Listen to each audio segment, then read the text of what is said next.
ำไมอยู่ๆเมืองไทยประกาศจะมีดวงอาทิตย์เทียมเรายังไม่สามารถผลิตกระแสไฟฟ้าได้ในตัวนี้แปลว่า3แสนองศานี่ยังไม่ถึงยังไม่ถึงครับจริงๆแล้วถ้าจะผลิตได้ต้องประมาณ100 ล้านองศาขึ้นไปโอ้อย่างนั้นเลยนะจริงๆแล้วเป้าหมายของโลกคือการผลิตพลังงานสะอาดแทนการใช้ฟอสซิลใช่ไหมแต่ปัจจุบันเนี้ยไม่มีประเทศไหนที่จะทำได้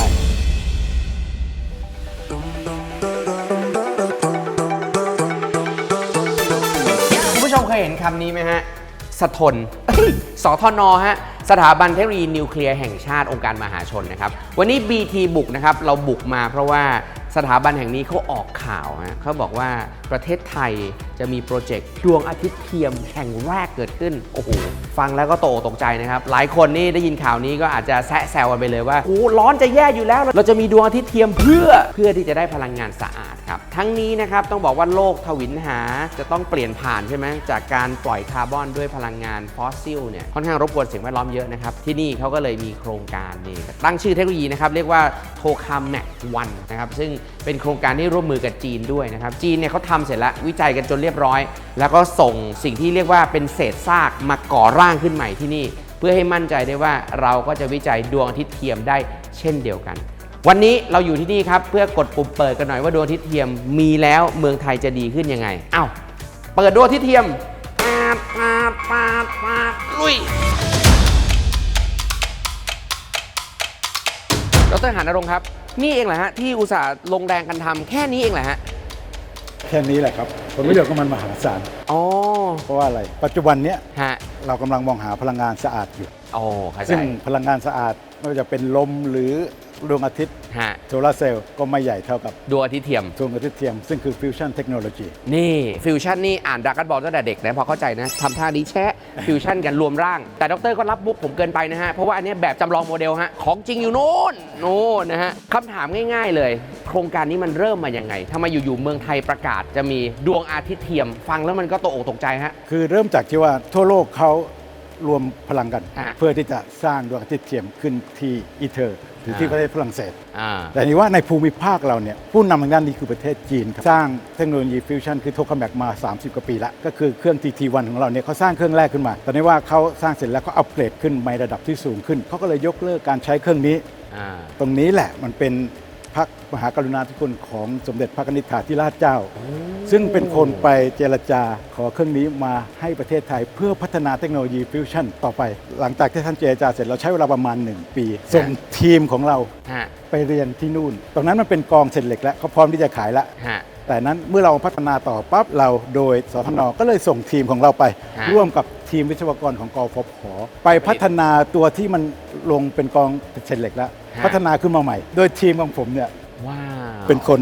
ไปพัฒนาขึ้นมาจากที่เป็นเศษเหล็กแล้วขึ้นมาให้เป็นเครื่องนี้ได้ถึงจะส่งมาที่นี่ครับสุดยอดเลยแล้วก็เป็นพระราชดำริด้วยใช่ครับจากไทยไปจีนเนี่ยไกลจะจากตรงนี้ไปตรงนั้นไม่ไกลเท่าไหร่เดินไปเลยได้ไหมฮะอยากดูฮะมาลองดูกันนิดหนึ่งไทยแลนด์โทคาแมกวันนี่นะครับเป็นความสัมพันธ์ไทยจีนนะฮะพัฒนาเครื่องโทคาแมกนี้ขึ้นมาครั้งแรกในไทยแต่แน่นอนละมันเป็นสิ่งที่จีนศึกษาไปแล้วใช่ไหมเขาศึกษากันไป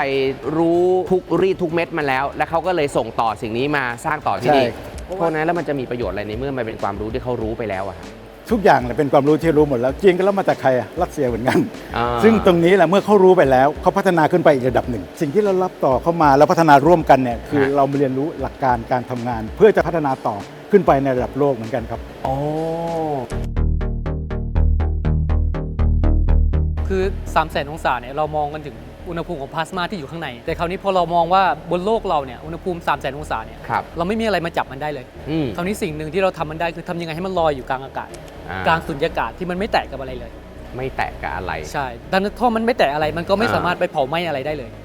ดังนั้นวิธีที่จะยกมันได้เนี่ยเราก็ใช้แม่เหล็กสิ่งที่เห็นก็คือสีเหลืองสีแดงสีน้ำเงินเนี่ยพวกนี้คือแม่เหล็กหมดเลยเป็นแม่เหล็กที่มีรูปร่างแตกต่างกันทำหน้าที่แตกต่างกันเพื่อที่จะพยายามประคองแล้วก็รักษาตัวพลาสมาที่เราบอกว่า300,000 องศาเนี่ยให้มันลอยอยู่ตรงกลางไม่ให้มันไปทำให้ผนังสุญญากาศมันเสียครับผมไม่ให้มันทำให้สแตนเลส304ที่เราเห็นเนี่ยมันประมาณ 1,000 ต้นๆเนี่ยมันก็เริ่มที่จะเสียรูปแล้วแต่เรารักษามันได้โดยที่มันไม่สัมผัสกับตัวผนังเลยอะไรเงี้ยครับสรุปไออุณหภูมิหรือพลังงานที่ได้300,000 องศาเนี่ยมันคือพลาสมา คือพลาสมาครับ พลาสมามันหน้าตาเป็นไงฮะ เพราะว่านึกถึงแต่ทีวีพลาสมาฮะซึ่งเลิกมีไปนานแล้ว ใช่ครับ คือหมายความว่าเวลาเราเปิดเครื่องตรงนี้โอเปเรตเนี่ย ฮะ มนุษย์ไม่น่าจะอยู่ในห้องนี้ได้ต้องออกไปข้างนอก ใช่ครับ เพราะว่ามันร้อนมากๆใช่ไหมฮะแล้วมันจะมีพลาสมาลอยขึ้นมายังไงฮะ จริงๆพลาสมามันอยู่ด้านใน อยู่ข้างในนะ ข้างในครับไม่ได้อยู่ข้างนอกพลาสมาคืออนุภาคเป็นสถานะที่ 4 ดีกว่า เรามีน้ำแข็ง เราให้ความร้อนกับน้ำแข็งสุดท้ายน้ำแข็งละลายกลายเป็นน้ำเป็นสถานะที่ ครับ 2เราเอาน้ำให้ความร้อนต่อจนถ้ามันกลายเป็นแก๊ส เป็นแก๊ส เป็นแก๊ส ถู สถานะที่ 3 ก็คือควันเนี่ยนะ ใช่ครับเราเอาสถานที่ 3 นี่แหละ อ่าม มาให้ความร้อนต่ออาจจะเป็นความร้อนอีกรูปแบบหนึ่งเช่นให้สนามไฟฟ้าเข้าไป ให้ความร้อนในรูปแบบอื่นเข้าไปจนถ้ามันแตกตัว อ๋อ จากแก๊สที่มีความเป็นกลาง อิเล็กตรอนหลุดไป ก็เลยไอออนบวกไอออนลบ นี่ แล้วสุดท้ายมันต้องอยู่รวมกันด้วยนะครับ โอ้โห ถ้ามันมีไอออนอันเดียวเราเรียกว่าไอออนอย่างเดียว นี่ ถ้าอิเล็กตรอนอย่างเดียวเราเรียกอิเล็กตรอน นี่ แต่ถ้าเมื่อไหร่ไอออนกับอิเล็กตรอนมาอยู่รวมกันเราเรียกว่าพลาสมา นี่วิทยาศาสตร์รอบตัวอยากกลับไปเรียนใหม่เลยนะพูดถึงไอออนก็นึกถึงเครื่องฟอกอากาศด้วย ใช่ครับ เอาจริงมันก็คือส่วนหนึ่งของกันและกันนั่นแหละ ใช่ครับ ปัจจุบันในโลกกำลังพัฒนาเครื่องโทคาแมกซึ่งเป็นตัวที่ผลิตพลังงานฟิวชั่นได้และสามารถจะผลิตพลังงานไฟฟ้าได้ในอนาคตนี่ระดับโลกส่วนของเราเนี่ยเราก็ทำคล้ายๆกับระดับโลก แต่ของเราความร้อนยังไม่ถึง แล้วก็ที่สำคัญคือว่าเรายังไม่สามารถผลิตกระแสไฟฟ้าได้ในตัวนี้ แปลว่า3 แสนองศานี่ยังไม่ถึง ยังไม่ถึงครับจริงๆ แล้วถ้าจะผลิตได้ต้องประมาณ100 ล้านองศาขึ้นไป โอ้อย่างนั้นเลยนะ แต่ถามว่าตัวนี้ทำไมเราต้องมาเรียนรู้ตรงนี้ อันที่หนึ่งเนี่ย ฮะ เราเรียนรู้เรื่องของการทำงานของพลาสมาแล้ว ค ก็ รับ เครื่องโทคาแมกเพื่อที่จะผลิตกระแสไฟฟ้า อันที่สองคืออย่างที่บอกว่าเจ้าหน้าที่ผมเนี่ยร่วมไปพัฒนากับเขามา ครับ ผมสามารถจะพัฒนาส่วนประกอบได้ อ๋อ เช่นดรอลีทำงานเรื่องการพัฒนาระบบวัด300,000 องศาจะวัดยังไงล่ะ อะไรเข้าไปเนี่ยดรอลีเป็นคนวัดอุณหภูมิข้างใน เรามีเทคโนโลยีในการตรวจวัดตรงนี้ ใช่เราพิจเทคโนโลยีตรงนี้ขึ้นมา อ่า แล้วอีกอย่างหนึ่งระบบส่งกำลังกำลังการที่จะเพิ่มจาก300,000 องศาเป็น ครับ 1 ล้านองศาได้เนี่ยมัน ครับ ต้องมีระบบการส่งบำรุงกำลังเข้าไปใหม่ ครับ เรากำลังพัฒนาระบบพวกเนี้ย ฮะ ไอ้ระบบประกอบพวกเนี้ยเราสามารถที่จะเอาไปร่วมพัฒนาระดับโลกที่อีเทอร์ได้ครับ คือเพื่อให้เราไปอยู่ในประชาคมของเขาได้ ใช่ เราก็ต้องมีนักวิชาการที่มีความรู้มากพอ แล้วเราเอาเครื่องมือของเราไป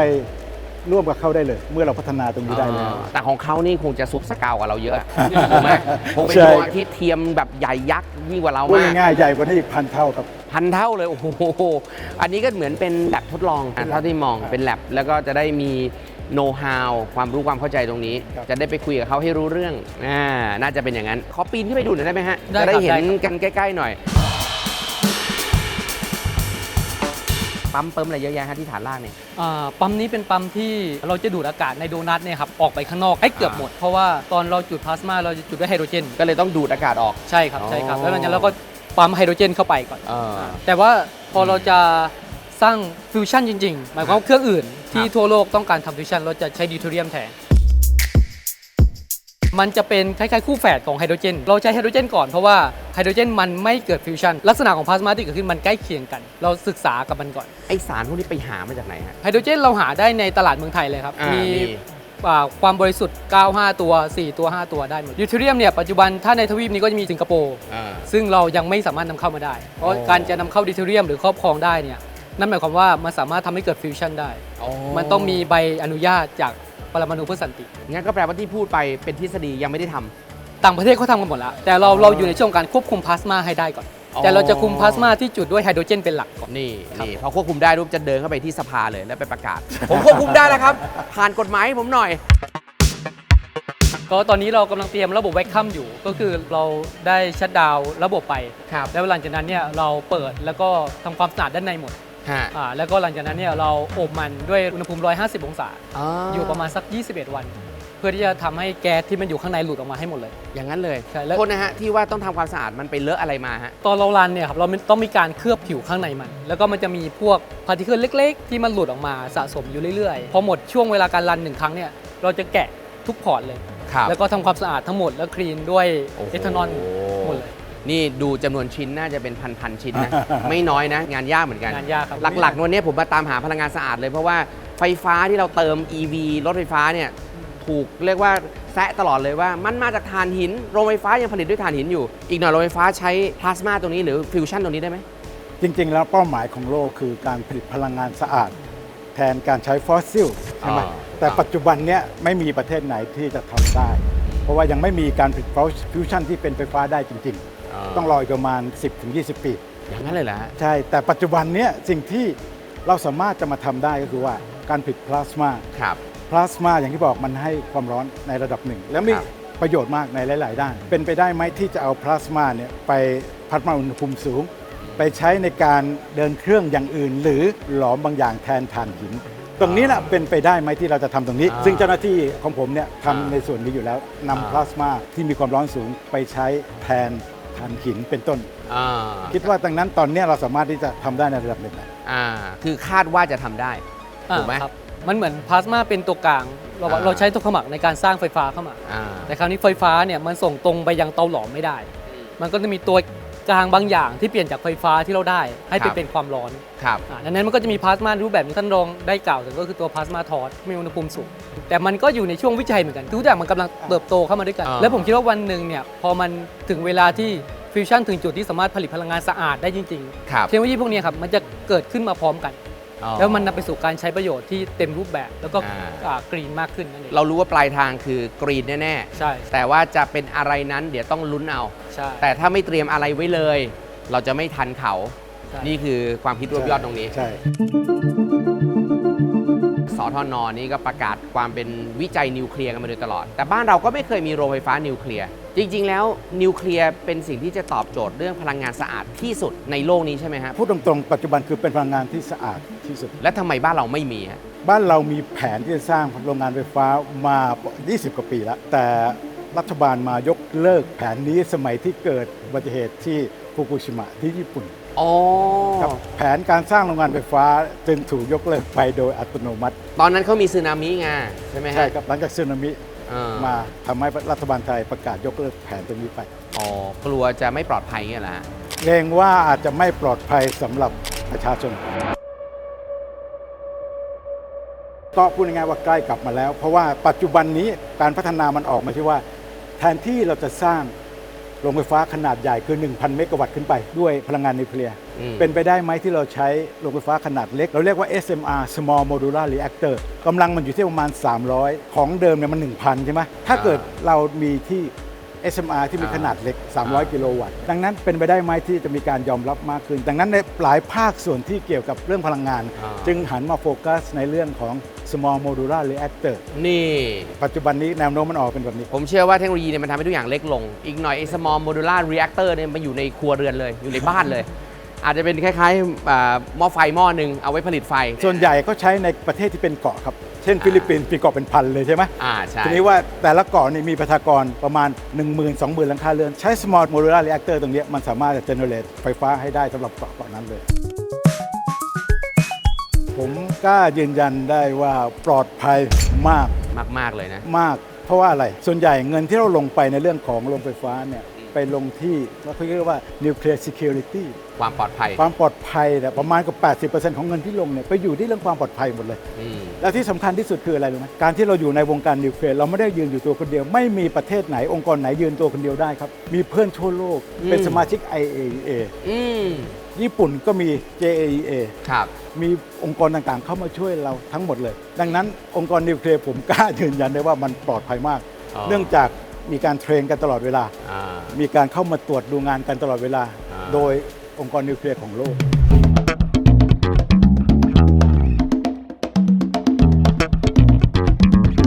อะไรฮะเนี่ย เด็กๆ เนี่ย ผมว่าเราวัยใกล้ๆกัน เราก็ชอบดู Star Wars นะ ฟาบแต่คุณนี่ดูเสร็จคุณเอามาสร้างเองเลย มันเรียกอะไรฮะตัวนี้ เป็นแหล่งกำเนิดเลเซอร์ ที่เราเห็นอยู่ที่เป็นสีก็คือเป็นสีของพลาสมาแต่เป็นพลาสมาที่คนละอย่างกับพลาสมาตัวโน้นนะครับตัวนี้เป็นฮอตพลาสมาตัวนี้พลาสมาที่อุณหภูมิต่ำแล้วก็อยู่ในสุญญากาศเหมือนกันครับผม ผมไม่กล้าจับมากแต่ก็รู้สึกอุณหภูมิมันก็จะอุ่นๆนะถ้าไปใกล้กว่านี้ก็ร้อนแน่นอนได้ประโยชน์อะไรฮะนี้ อันนี้เราใช้พลาสมาเพื่อที่จะเรียนรู้พลาสมาเครื่องใหญ่เราใช้พลาสมาตัวนี้ในการที่จะสร้างเลเซอร์ออกมา เป็นเลเซอร์ที่ความยาวขึ้นเป็นอินฟราเรดเรามองไม่เห็นแต่มันสามารถดีเทคความหนาแน่นของพลาสมาในเครื่องใหญ่ได้ไอ้ที่เราเห็นตรงนี้ก็คือ cavity ของเลเซอร์เลเซอร์ออกมาก็จะวิ่งมาทะลุออกมาด้านนี้ครับแล้วก็ผ่านชุดออปติกตรงนี้ แล้วก็ถูกส่งไปยังที่เป็นห้องสุญญากาศที่เป็นตัวฮอตพลาสมาแล้วก็มันจะวิ่งผ่านที่ดรเรียกว่าโดนัทนะเข้าไปในนั้นเลยมันลิงก์กันใช่เรารู้สึกได้เลยว่ามันเป็นพลังงานที่สิ่งเหล่านี้จะเอาไปใช้ประโยชน์ได้ในอนาคตนะครับโดยเฉพาะเรื่องของอุณหภูมิที่ก่อเกิดแล้วก็เอาไปทำเป็นผลผลิตต่างๆจริงๆในโลกนี้เนี่ยเขาก็ถามหาพลังงานสะอาดหลายแบบขุดไปใต้พื้นพิภพเขาเรียกว่า geothermal ความร้อนใต้พื้นเนี่ยเอาดึงออกมาเอามาทำไฟได้ฉะนั้นอันนี้ถ้าร้อนจัดก็เอาไปทำไฟได้เหมือนกันได้ครับแต่ว่าเราต้องแข่งกันว่าพลังงานที่เราสร้างมันหักล้างกันได้หรือเปล่าและพลังงานที่ได้มันเยอะกว่าหรือเปล่าแต่โทคามักเนี่ยเรากำลังมองว่าเราใส่พลังงานไป1เราต้องได้กลับมา10แต่อันนี้มันเป็นแค่ทูลหนึ่งที่ทำให้เราเนี่ยวัดตัวเซนเตอร์ของโทคามักได้ตัวฟิวชั่นที่มัน103,000 องศาเนี่ยเราไม่สามารถเอาอะไรใส่ไปได้เลยแต่เราใส่เลเซอร์เข้าไปเพื่อให้เลเซอร์เนี่ยมันไปดูว่าพลาสมาที่อยู่ตรงกลางที่103,000 องศาเนี่ยมันมีลักษณะยังไงแล้วก็เราก็วัดสิ่งที่มันปล่อยออกมาด้านล่าง300,000 องศานี่จินตนาการไม่ถูกเลยแต่ว่าตรงนี้กี่องศาฮะเนื้อข้างในของมันประมาณสัก1 EV โดยทั่วไปแล้ว1อิเล็กตรอนโวลต์จะมีอุณหภูมิ 11,600 เคลวินแต่นั่นคืออุณหภูมิของอิเล็กตรอนนะครับตัวเล็กๆมากๆที่วิ่งโอ้โหสวัสดีนะครับสวัสดีครับรบกวนหน่อยมาสวัสดีครับมาดูซิปกติถ้าเรารันจริงจะมีเจ้าหน้าที่ที่ดูแลแต่ละระบบเนี่ยมานั่งเพื่อตรวจสอบระบบของตัวเองนั่นหมายความว่าเขาดูในรายละเอียดของแต่ละระบบได้เมื่อไหร่ก็ตามระบบแต่ละระบบเนี่ยพร้อมเขาก็จะให้สัญญาณไฟเขียวมาที่โอเปอเรเตอร์คนที่นั่งตัวนี้จะเป็นคนในการเลือกพารามิเตอร์ต่างๆที่เราจะทดสอบในแต่ละวันเลือกคอนดิชันเปลี่ยนพารามิเตอร์ต่างๆแล้วก็เรามีช่วงเวลาเขาดาวคือ90 วินาทีระบบแต่ละระบบก็จะเริ่มทำงานเรื่อยๆเริ่มจากการชาร์จพลังงานไปยังตัวเก็บประจุจนกระทั่งว่าใกล้ถึงศูนย์ประมาณ20 วิเราชาร์จเสร็จเหลือ20 วิในการจัดเตรียมทุกอย่างแล้วก็มันจะวิ่งมาถึงจุดที่ศูนย์ตรงนี้มันเหมือนกับว่าเราขยายแกนเวลาออกมาแกนนี้คือหน่วยเป็นมิลลิเซกเหตุการณ์ต่างๆจะเกิดขึ้นต่อเนื่องกันตามแท่งแต่ละแท่งครับแท่งแต่ละแท่งคือสัญญาณควบคุม1สัญญาณควบคุมที่เราส่งไปยังอุปกรณ์แต่ละอย่างซึ่งซีเควนต์มันต้องเป๊ะระดับหนึ่งเลยเราสามารถปรับเปลี่ยนได้ตามเงื่อนไขในการทดลองที่เราต้องการจะคุมพลาสมาอันนั้นเพราะว่าวัตถุประสงค์อันนี้คือเราต้องการคุมพลาสมาให้อยู่ดังนั้นเราต้องเล่นกับตัวแปรพวกนี้สุดยอดเลยแล้วได้เรียนรู้อะไรในทุกๆวันเราเริ่มจากการสร้างเครื่องขึ้นมาก่อนแล้วสุดท้ายเราพยายามจุดพลาสมาให้ติดคราวนี้พอมันติดเนี่ยเราเคลมว่าเครื่องนี้ได้100 มิลลิเซกแรกๆเนี่ยเราจุดได้แค่10 มิลลิเซก10 มิลลิเซกหรือว่า5 มิลลิเซกเท่านั้นเราค่อยๆขยายความยาวขึ้นเรื่อยๆเพิ่มอุณหภูมิไปเรื่อยๆเหมือนตรงนี้ครับมันเป็นกระแสพลาสมาตอนนี้มันอยู่ที่ประมาณ68 กิโลแอมป์ที่วิ่งในโดนัทความกว้างของมันก็คือพลาสมาที่มันจุดได้นี่ตอนแรกเราได้แค่นี้เราเริ่มขยายไปเรื่อยๆคือตอนนี้ได้ประมาณ100 มิลลิเซกมันก็สั้นมากนะครับผมแปลว่าหัวใจสำคัญของงานวิจัยคือต้องการจะให้มันถูกจุดพลาสมาได้ยาวนานขึ้นเพื่อจะได้เอาไปใช้ประโยชน์ถูกไหมใช่แปลว่าตอนนี้มันก็ฟึบเดียวแวบเดียวเอาง่ายๆที่ว่าทำดวงอาทิตย์เทียมตอนนี้เรามีดวงอาทิตย์เทียมนะฮะดวงอาทิตย์เทียม100 มิลลิเซกดวงอาทิตย์เทียมฟึบขึ้นมาแบบสั้นมากๆแต่ถ้าจะให้มันอยู่ได้ยาวอันนี้ต้องวิจัยกันต่อในขอดูหน่อยว่าไอ้พลาสมาพอถูกจุดขึ้นมาหน้าตามันเป็นยังไงอันนี้เราถ่ายด้วยกล้องไฮสปีดเรามารันให้มันช้ากว่าความเป็นจริงเป็นสโลโมชั่นนะใช่ครับสังเกตว่าบริเวณตรงกลางเนี่ยเราจะเห็นว่ามันไม่ค่อยมีสีนี่คือบริเวณที่ร้อนที่สุดจุดของพลาสมาก็คือว่าถ้ามันร้อนมันจะไม่ปล่อยอะไรออกมาถ้ามันปล่อยออกมานั่นหมายความมันเสียพลังงานพอเสียพลังงานนั่นคืออุณหภูมิมันจะลดลงเข้าใจละครับมันจะสังเกตว่าตรงกลางนี่คือคอพลาสมาที่เราพูดถึงกันว่ามันคือ3 แสงแสงไม่ใช่คืออะไรประกายอะไรประกายของพลาสมาที่ปล่อยออกมาแต่เป็นพลาสมาอีกรูปแบบหนึ่งเสียงที่คือเมื่อกี้เรากำลังชาร์จอยู่เราชาร์จตัว C พอชาร์จเต็มเนี่ยเราก็จะส่งสัญญาณคลิกไปเป็นสัญญาณไฟเบอร์ออปติกไปเอาพลังงานที่อยู่ทั้งหมดในตัวเก็บประจุสีฟ้านะครับมันเหมือนกับว่าเราเปิดก๊อกน้ำใส่ลังน้ำไว้ถังน้ำใหญ่ๆไว้แล้วพอมันเต็มเนี่ยเรายกถังน้ำออกมาแล้วเทออกมาครั้งเดียวมันทำให้เราได้พลังงานไฟฟ้ามากขึ้นกว่าเราเสียบจากฝาผนังตอนนี้เป้าหมายของเครื่องนี้คือเราต้องการปล่อยเอ็กซเรย์ออกมาเป็นเอ็กซเรย์ในช่วงต่ำกว่า10 นาโนเซกมันจะเร็วกว่าพลาสมาตรงนู้นอีกวัตถุประสงค์ของเครื่องเนี่ยเราได้เอ็กซเรย์ที่ช่วงดูเรชั่นที่มันต่ำมากๆมันสามารถไปกระตุ้นหลายๆอย่างเช่นในพืชเกิดการกลายพันธุ์ของพืชทำให้ DNA มันแตกพืชผลดอกใหญ่ขึ้นผลไม้ก็ต้องหวานขึ้นอะไรประมาณนี้กับเรื่องนี้แหละการยิงเอาเขาเรียกว่ารังสี X เนาะใช่ครับยิงเข้าไปแล้วไปหยุดในความเร็วที่กำลังเคลื่อนตัวกันอยู่อย่างเร็วเรียกว่า plasma focus ใช่อย่างที่เห็นเป็นตัวอย่างของเมล็ดพืชที่เราเป็นให้บริการมากกว่าเป็นวิจัยร่วมกันแต่ฝั่งผมจะเน้นที่ตัวเครื่องเราผลิตรังสี X ออกมาให้ได้เรารู้ว่าคุณสมบัติมันประมาณนี้เราก็แจ้งไปยังผู้ใช้ถ้าเขาสนใจแล้วก็มาทำร่วมกันใครสนใจรังสี X เดี๋ยวว่าอีกทีนึงแลบนี้ก็จะเป็นแลบที่เราเรียกว่า DBD หรือว่า Dielectric Barrier Discharge ก็เป็นพลาสมาที่สร้างที่อุณหภูมิ ห้องเลยเราไม่จำเป็นต้องปั๊มใช่ แล้วอันนี้ใช้ออกซิเจนเหรอฮะ อันนี้ใช้ออกซิเจนไนโตรเจนที่มีอยู่ในอากาศเลยครับเราใช้รวมกันมีอะไรก็ใช้หมดเห็นปั๊บอาจจะนึกถึงไมโครเวฟ นั่นน่ะสิ เป็นตู้ที่เราปล่อยแก๊สที่พลาสมามาสร้างขึ้นมาได้ ครับ ถ้าสมมติว่าในอากาศของเรานี่มีออกซิเจนอยู่ ครับ สิ่งที่เกิดขึ้นพอออกซิเจนผ่านพลาสมาเนี่ยมันจะเปลี่ยนเป็นโอโซน ก็คือ O3 ตัว ซึ่ง O3 ตัวเนี่ยมีความสามารถในการฆ่าเชื้ออ ม ถ้ามันเยอะพอนะครับ ม มีความสามารถในการปรับปรุงผิวต่าง อ่า ๆ ตัวที่เราคิดค้นขึ้นมาเองก็คือตัวซอสของตัวพลาสมา อันนี้เรายื่นจดอนุสิทธิบัตรแล้ว ในตัวไหนที่บอกว่าเป็นสิทธิบัตรตัวเองบ้าง ตัวนี้ก็จะเป็นตัวซอสที่อยู่ตรงนี้ครับ อันนี้ก็เป็น DBD เหมือนกัน ฮะ แต่โครงสร้างหลักเหมือนกัน อืม แต่เราจัดรูปให้เป็นทรงกระบอกแทน อืม วัตถุประสงค์เราคือต้องการนำไปเปลี่ยนแก๊ส อืม สมมติเราใส่แก๊สมีเทนเข้าไป อืม เราต้องการเปลี่ยนให้เป็นไฮโดรเจน อืม เราก็มาเปลี่ยนพารามิเตอร์ต่างๆ ให้มันได้ไฮโดรเจนเยอะที่สุด อืม เราใส่แก๊สเข้าไปด้านหนึ่งไฮโดรเจนก็จะออกอีกด้านหนึ่ง อืม แต่ถ้าเราทดลองจริงมันจะมีแก้วเพื่อให้อากาศมันอยู่ด้านในนะครับ อืม เดี๋ยวลองเปิดดูครับ เยี่ยมเลย จะเริ่มได้ยินเสียงแล้ว โอ้ยยิบยิบยิบยิบยิบเลย ครับผม โอ้ นี่ฮะ แสงม่วงมาแล้วฮะ โอ้โห เห็นตรงนี้นี่ เห็นครั้งใดนึกถึงพลาสมาขึ้นมาได้เลย ใช่ครับ ปั๊บ ใช่ครับ มาแล้วฮะ ตัวนี้เราก็ดูดอากาศออกไปเพราะมันก็จะมีโอโซนเกิดขึ้นในบริเวณนี้ค่อนข้างเยอะ เพราะว่าเราไม่ได้ปิดมันถ้าเราใส่มีเทนเข้าไปตัวอิเล็กตรอนที่ผมบอกว่าอุณหภูมิ 20,000 เมื่อกี้ครับ20,000 เคลวินมันก็จะไปเตะตัวบอลของไฮโดรเจน อืม ทำให้ไฮโดรเจนมันหลุดออกมา แล้วมันก็จับกันกลายเป็นไฮโดรเจนแก๊ส ฉะนั้นอันนี้ในอนาคตประยุกต์เป็นอะไรได้ ปัจจุบันเนี่ยอุตสาหกรรมเนี่ยเราเอาปิโตรเคมมาใช้ ปิโตรเคมีก็คือน้ำมันนะ ปิ จ โตเค ริงๆแล้ว ใช่ อ่า ก่อนที่เราจะไปถึงกรีนจริงเราจะอยู่ เออ ในช่วงเทาๆนิดนึง เออ ช่วงข้ามเกี่ยว สุดท้ายเราการนู่นนี่นั่นเยอะแยะเราเอาไปใช้หมดแล้ว อ่า สิ่งที่เหลือคือมีเทนคราวนี้มีเทนถ้าปล่อยเนี่ยมันส่งผลกระทบต่อแก๊สต่อชั้นบรรยากาศมากเพราะมันแรงกว่าตัวคาร์บอนอีก แล้วมีเทนอันนี้เป็นมีเทนมาจากยังไงฮะ มีเทนจากไหนก็ได้ครับ อาจจะเป็น อ่า ไบโอแก๊สมีเทนมาเราฟีดเข้าตัวพลาสมา อ่า มันก็จะทรานส์ฟอร์มมาเป็นไฮโดรเจน อ่า เราไฮโดรเจนไปฟีดเข้าสู่ฟูเอลเซลล์เป็นพลังงานสะอาด อ่า ครับผมอันนี้ก็เป็นเขาเรียกว่าเกรย์ไฮโดรเจนเป็นแบบเทาๆนิดนึง อ่า ก่อนที่จะ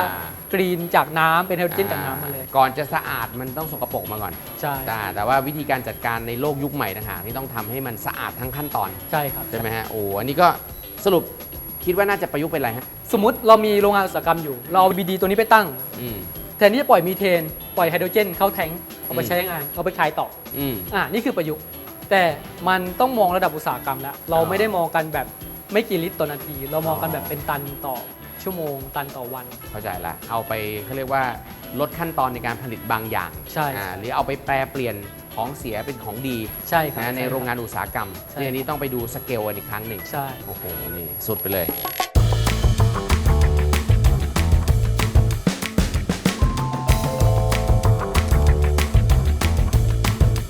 ผมคิดว่าตัวทุกขมักมันเ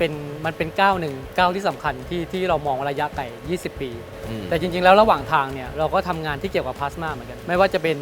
พลาสมาเพื่อการเปลี่ยนแปลงแก๊สจากมีเทนเป็นไฮโดรเจนบ้างพลาสมาเพื่อการปรับปรุงผิวของเมล็ดพืช ผิวของเมมเบรนสำหรับกรองน้ำเมมเบรนสำหรับกรองแก๊ส อืม มันมีแอปพลิเคชันของพลาสมาเยอะมาก อืม ซึ่งฐานของความรู้พวกเนี้ยครับมันได้มาจากการพัฒนาความรู้ต่างๆ ที่เราตั้งอยู่ตรงเนี้ยครับ อ่า ระบบต่างๆ ที่มันรายล้อมเครื่องทุกขมักไม่ว่าจะเป็นระบบไมโครเวฟ อืม ระบบไฮโวลต์ อืม ระบบไวคัมทุกอย่าง อืม สามารถนำไปประยุกต์ใช้กับ อ่าง งานต่างๆ ที่มันจะเกิดขึ้นตามมาระหว่าง 20 ปีที่เราจะไปถึงได้เกือบทุกอย่าง เห็นด้วยเลย ผมนึกถึงโปรเจกต์นี่เลยฮะอพอลโลฮะ อ่า สมัยก่อนไปดวงจันทร์นี่ 50 ปีแล้วนะ มันก็ก่อเกิดเทคโนโลยีการสื่อสารมากมายเหลือเกินมาถึงเราทุกวันนี้ เขาบอกไอ้กระจกสะท้อนนี่ก็มาจากอพอลโลเหมือนกันใช่ไหมก็มุมมองนี้ก็เช่นเดียวกัน วันนี้เราเลยต้องมีดวงอาทิตย์เทียม ใช่ เพื่อว่าจะได้เก็บเกี่ยวไอ้ทักษะระหว่างทางที่หาได้จากการทดลองวิจัยตรงนี้ และจะได้มาเป็นผลิตภัณฑ์ วันนี้ขอบคุณมากๆนะฮะพูดคุยกันทั้งสองท่านเลยนะครับ เพื่อให้เรามั่นใจว่าดวงอาทิตย์เทียมมีแล้วก่อเกิดประโยชน์จริงนี่ตรงนี้ฝากไว้ตรงนี้เลยอยู่ที่องครักษ์นครนายกนะครับ